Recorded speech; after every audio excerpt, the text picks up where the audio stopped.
Engagement for many of us is not about going into community meetings, write up on the notes, and publish.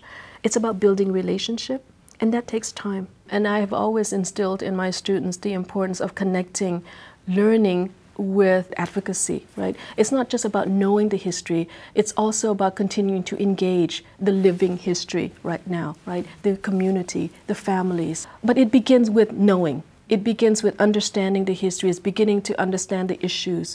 It's being able to put that in a larger context and then moving on to doing something about that.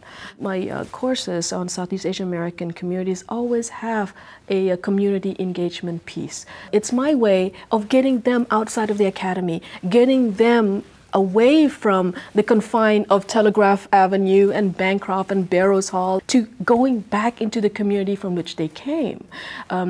It's part of the pipeline that needs to happen because there's so few of us who made it to higher education.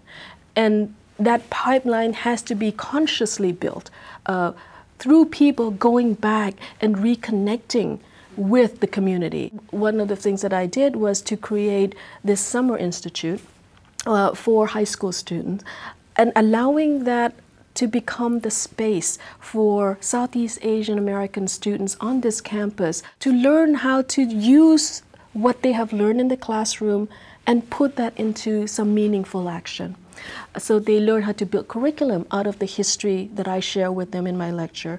They learn how to create workshops. So it's not just about teaching the history and the culture and the community issues. It's also the other piece, which is what can you do about this in your small little ways, in that small tiny little corner that you occupy.